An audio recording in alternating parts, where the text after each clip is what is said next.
जय महालक्ष्मी। श्री कनक धारा स्तोत्र। इसके श्रद्धा पूर्वक पाठ अनुष्ठान से ऋण मुक्ति और लक्ष्मी प्राप्ति होती है।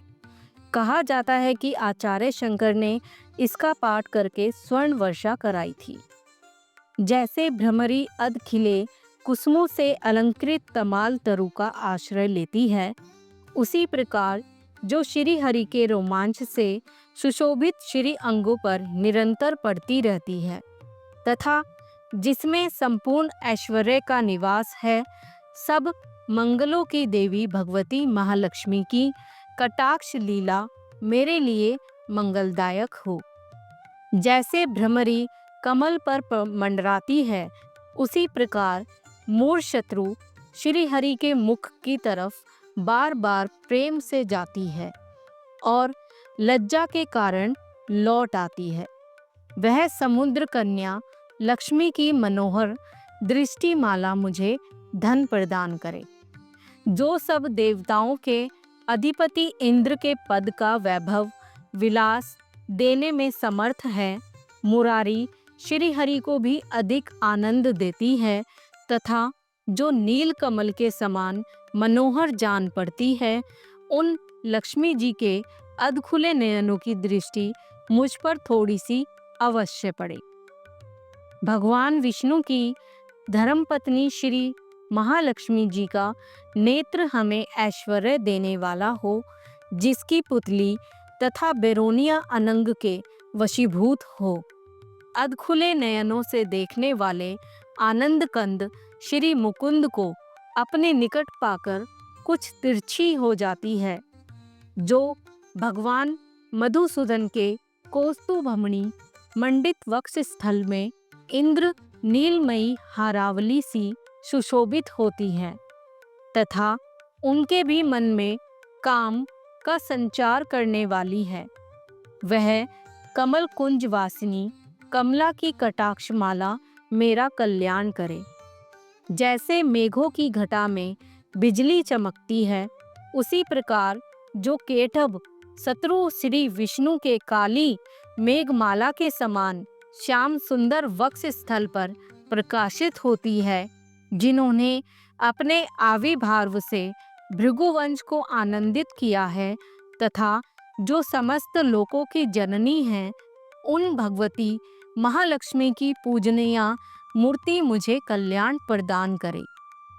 समुद्र कन्या कमला की वह मंद अलस मंथर और अर्धोन्मिलित दृष्टि, जिसके प्रभाव से कामदेव ने मंगलमय भगवान मधुसूदन के हृदय में प्रथम बार स्थान प्राप्त किया था, यहाँ मुझ पर पड़े। भगवान नारायण की प्रेयसी लक्ष्मी का नेत्र रूपी मेघ दया रूपी अनुकूल पवन से प्रेरित हो दुष्कर्म रूपी धाम को चिरकाल के लिए दूर हटाकर विषाद में पड़े हुए मुझ दीन रूपी चातक पोत पर धन रूपी जलधारा की वृष्टि पड़े। विशिष्ट बुद्धि वाले मनुष्य जिनके प्रीति पात्र होकर उनकी दया दृष्टि के प्रभाव से स्वर्ग पद को सहज ही प्राप्त कर लेते हैं, उन्हीं पद्मासना पद्मा की वह विकसित कमल गर्भ के समान कांतिमती दृष्टि मुझे मनोवांछित पुष्टि प्रदान करे।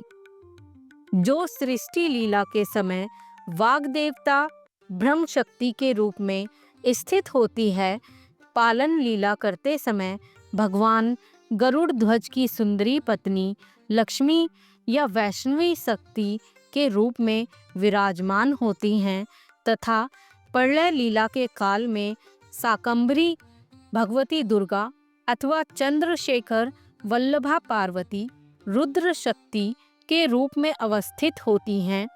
उन त्रिभुवन के एकमात्र गुरु भगवान नारायण की नित्य यौवना प्रेयसी श्री लक्ष्मी जी को नमस्कार है। मातः शुभ कर्मों का फल देने वाली श्रुति के रूप में आपको प्रणाम है। रमणीय गुणों की सिंधु रूप रति के रूप में आपको मेरा नमस्कार है। कमल वन में निवास करने वाली शक्ति स्वरूप लक्ष्मी को मेरा नमस्कार है तथा पुरुषोत्तम प्रिया पुष्टि को नमस्कार है।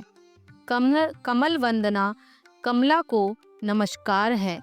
सिर सिंधु संभुता श्री देवी को मेरा नमस्कार है। चंद्रमा और सुधा की सगी बहन को नमस्कार है। भगवान नारायण की वल्लभा को नमस्कार है।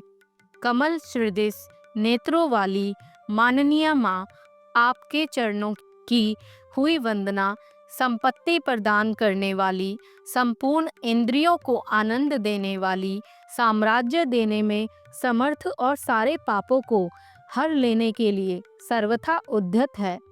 वह सदा मुझे अवलंबन करे, मुझे आपकी चरण वंदना का शुभ अवसर प्रदान होता रहे।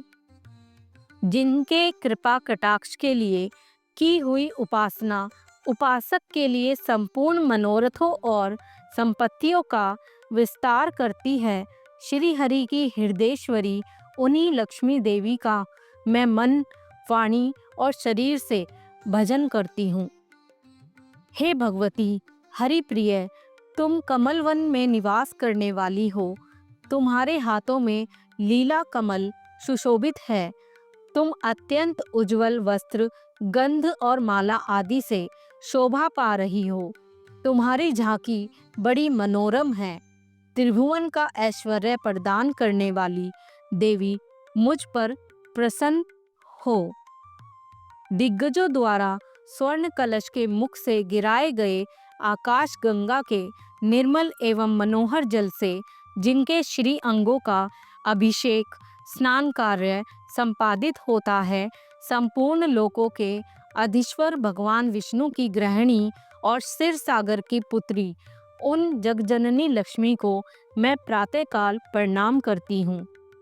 कमल नयन केशव की कमनीय कामनी कमले, मैं अकिंचन दीनहीन मनुष्य में अग्रगण्य हूँ, अतएव तुम्हारी कृपा का स्वाभाविक पात्र हूँ। तुम उमड़ती हुई करुणा की बाढ़ की तरल तरंगों के समान कटाक्षों द्वारा मेरी ओर देखो। जो लोग इन स्तुतियों द्वारा प्रतिदिन वेद त्रयी स्वरूपा त्रिभुवन जननी भगवती लक्ष्मी की स्तुति करते हैं, वे इस भूतल पर महान गुणवान और अत्यंत सौभाग्यशाली होते हैं तथा विद्वान पुरुष भी उनके मनोभाव को जानने के लिए उत्सुक रहते हैं। तो बोलिए लक्ष्मी माता की जय, विष्णु भगवान की जय। आशा करती हूँ दोस्तों आपको यह वीडियो पसंद आया होगा। पसंद आया है तो लाइक कीजिएगा, शेयर कीजिएगा और कमेंट बॉक्स में जय माँ लक्ष्मी जरूर लिखें। माता लक्ष्मी भगवान विष्णु आप सभी की मनोकामनाएं अवश्य पूरी करेंगे। चैनल को सब्सक्राइब करके बेल आइकन जरूर दबाएं।